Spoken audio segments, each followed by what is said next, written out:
Hello, and welcome to coverage of the Primordial Discord Tournament number 3. I'm Caillou, and today we're going to be watching the round 4 match between Saxor and Barda Ehmos. So, for those of you who don't know, Primordial is a custom format in which you choose a set, choose 2 rares, 3 uncommons, 2 copies of each, then any number of commons, and then build a 40-card deck. It's meant to, marry Constructed and Limited, and I think it creates some really cool environments. Let's see which sets these two gentlemen have chosen to play in this tournament. Okay, so Barda just opening up the forest. And Saxor with red. I know Saxor did play MonoRed Eldraine last tournament, so could still be on that. Okay, Barda dropping a swamp and then Dredgescape Zombie. Huh, what set is this? Is this one of the Alara sets? It looks like there might be some unearthed shenanigans going on here. So it looks like this is a card from Shards of Alara. Wonder what else this has. Saxor the Second Mountain, and then this is Cruin Striker. Okay, looks to be from one of the Innistrad sets, but still an aggressive shell. So it looks like we might have an aggro versus mid-range matchup here. So yeah, Cruin Striker is from Avacyn Restored. Avacyn Restored does give access to some burn like Thunderbolt. It has Thatcher Revolt, which is a really good way to get some reach in as well. So I imagine that this deck is... And there's probably like a human sub-theme with stuff like Riot Ringleader. And Pillared Flame at common. Yeah, I'm looking through all of the red cards in Avacyn Restored, and it looks like there are some... really strong human synergies and really strong general removal and burn spells. So Barda just plays a swamp and then passes. I guess is hoping to have Dredgescape Zombie up to block this Cruin Striker. Okay, so Saxor is going to play Stonewright. Okay, so interesting. So it basically is a Soul Bonder which gives both creatures fire breathing, which is pretty good. Still, it doesn't save this Cruin Striker from having to trade with the Dredgescape Zombie. So yeah, Cruin Striker is now a 3-1 trample. And Saxor does have the Pillar of Flame to kill the Dredgescape Zombie. And the Exile is actually coming in relevant here, because that prevents Barda from being able to unearth it. And this lets Saxor swing in with the Cruin Striker for free. And yeah, he's going to Dragon Breed the Cruin Striker, swing in for 4. Not bad, not a bad turn 3. Okay, has a second Dredgescape Zombie, and nothing else. Does Barda not have anything for that costs 4 or less in his hand? If so, I'm wondering what he's playing. Okay, Saxor has a Somberwald Vigilante. Not super great, but it essentially is... It has a first strike of 1 damage. So blocking it becomes with X1s is essentially impossible. Ooh, and has a second Stonewright, gonna pair it with that Somberwald Vigilante, and a second Pillar of Flame. Oh, that's brutal. So yeah, Dredgescape Zombie, once again, going to be unable to unearth there. And it can swing in with Striker plus Stonewright for a total of 4 damage. Oh wait, no, it's 5 because Saxor played 2 creatures this turn. And then next turn, if Barda doesn't have a play, Saxor gets to swing for, at minimum, Saxor is going to be swinging for 8 damage because of all the fire breathing, and the fire breathing makes it these creatures real good against blockers, we'll say. Of course, Barda has 4 to 5 mana, so maybe can play some good top-end threat here to be able to... Ooh, and that's a Jund Panorama, so I guess it's not just a... or it might just be a green-black deck. And just using this as a fixing fetch land. But we'll see if... Yeah, it grabs a mountain, so this is a full Jund deck. It doesn't have any other plays? Oh no, yeah, Barda's definitely going to take minimum 8 here. Could be more depending on if Saxor has burn. And then unless Saxor has a wipe next turn, I think... Or sorry, not Saxor. Unless Barda has a wipe next turn, I think Barda just loses. So you're going to play a Somber Walled Vigilante, and then buff up the Cruin Striker and one of the Stone Rights. So yeah, that's a total of 8 damage swinging in right there. So yeah, Barda is going to go down to 3 life. And yeah, unless Barda has a wipe here, they're just dead. I noticed that Jund does have Jund Charm and Infest at uncommon, both of which would completely wipe Saxor's board and save Barda.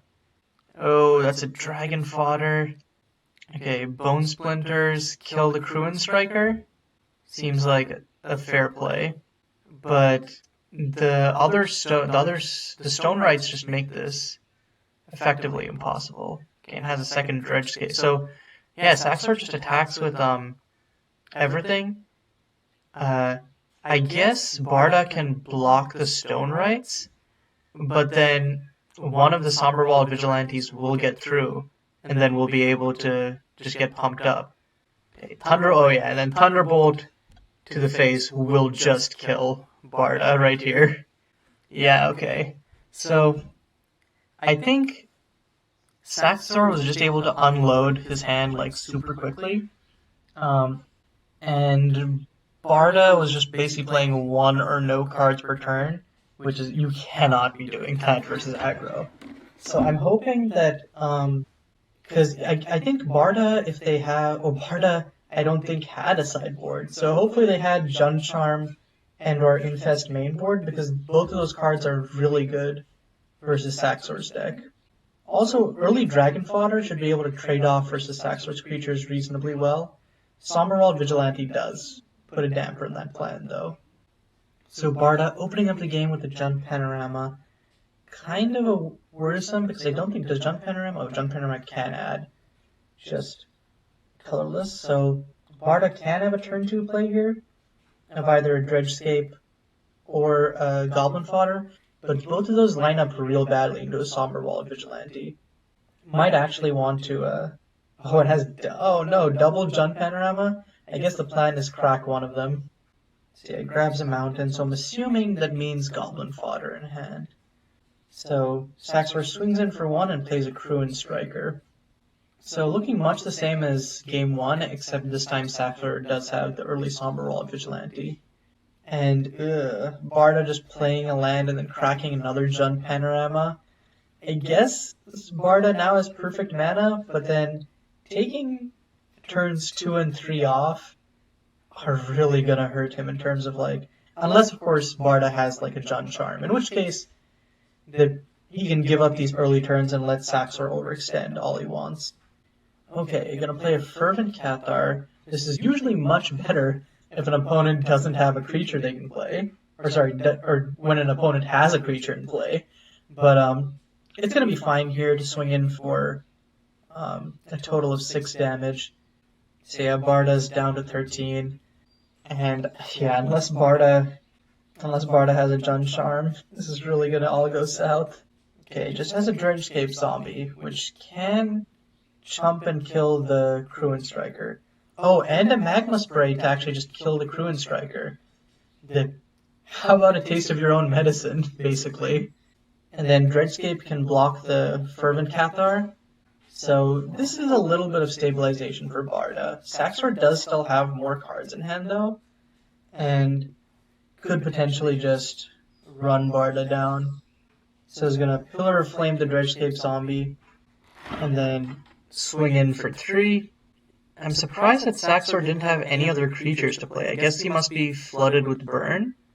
But I guess if Barda does have another burn spell, then it's a 3-turn. If Saxor has another burn spell, then it's a 3-turn clock for Barda, essentially.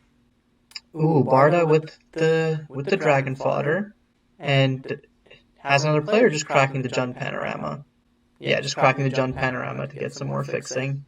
Okay, Saxor has another Pillar of Flame. Killing a Goblin. I don't know if that's worth it. I think it would have been better to save that to hit face. But yeah, I think Barda's just going to trade off the Fervent Cathar for the Goblin token. Yep. Ooh, and main 2 has a Falconroth Exterminator. That does grow pretty quickly. And if it gets in next turn, it can start shooting down Barda's board. Because it looks like Barda basically only has like 1-drops. Or no, sorry, 1 toughness creatures. Those are the only ones we've seen from Barda so far. Okay, so Barda's tapping 3 for Thunder Thrash Elder.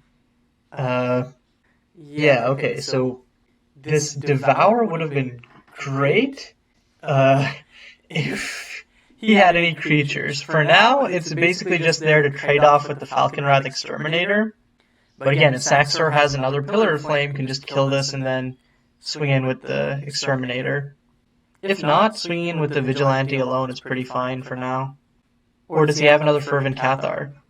I don't think Saxor knows how Falconroth Exterminator works. He just tried to ping Thunder Thrash Elder. But Falconroth Exterminator is not equal to its power, it's equal to the number of +1/+1 counters on it. So, he cannot, in fact, kill Thunder Thrash Elder. So yeah, just going to be swinging in with the Somberwald Vigilante. Okay. So, Barda's just going to take the damage from Vigilante, and then main 2, Saxor is going to play the Cruin Striker. So if you're Barda, this is basically your chance to stabilize. I'm starting to doubt, though, that Barda would have a Jund Charm, because his deck seems to be full of small creatures as well. Okay, Necrogenesis. Pretty good to start generating some chump blockers here. And can start exiling, like, the Fervent Cathar. Yeah, probably exile the Fervent Cathar. Yep, and then make a Saproling. So now, Somberwald Vigilante still gets in, but Falconroth Exterminator and Cruin Striker do get chumped and killed. And the more creatures that Barda kills, the more creatures he can create. So, basically Saxor just needs, like, a good amount of burn here. I don't know if this was the set where, like, Burn at the Stake was printed, but if so, that's probably what he needs right now. Okay, so Somberwald Vigilante at number 2, and is going to swing in with the Cruin Striker. Okay, interesting. Somberwald Vigilante I get, but I feel like Cruin Striker just gets chumped by its Saproling, and then Barda just makes another Saproling next turn. I don't know if I agree with that play. Oh, but Barda's just going to take the damage? Huh. I know that Cruin Striker has Trample, but I feel like you'd want to trade off with it. Because now Barda's put himself in range of, because assuming that Barda doesn't block, and if Saxor top decks another Pillar of Flame, then double Vigilante attack plus Pillar of Flame just kills Barda. Or heck, like, the Cruin Striker's Trample probably can get through and kill Barda. Okay, so looking at the rares in this set, one of them is Burn at the Stake, so Saxor could have that as their top-end finisher. Other than that, I'm not seeing very many MonoRed cards. There's also Archwing Dragon, which basically has it's a 4/4 flying haste for 4, but it has Force Dash. So, I think those are probably, I guess there's also Vexing Devil, so it's possible that, like, it's Vexing Devil plus Burn at the Stake. Meanwhile, on Barda's end, now that we know that Barda's playing, like, Devour, maybe, like, Kresh, Hellkite Overlord are just kind of like the Jund Mythics. Oh, wow, okay. So, Torn Thrasher Viashino is coming in, sacrificing the Thunder Thrash Elder and the Saproling token. But was this not a bad play? Because now Saxor can attack in and get in a minimum of 3 damage. You're forced to block the Cruin Striker. That gives Falconroth Exterminator the chance to grow, and then you just, like, die next turn. Don't you want to have a wider board? They say a Saxor is just going to attack with everything. Barda is forced to block the Cruin Striker, and Saxor has the Thunderbolt, the top deck Thunderbolt to finish this off, yeah. So, whew, yeah. Unfortunately, we didn't really get to see, another Thunder Thrash Elder in hand. Unfortunately, we didn't get to see Barda's deck quite come together. but still, good games to both players. And oh, so I guess Michaelot was one of the rares that Barda was playing, and one of the cards in Barda's hand, which unfortunately locked on 3 lands. Michaelot would definitely have ended this game. But yeah, until next tournament, this is Caillou signing off.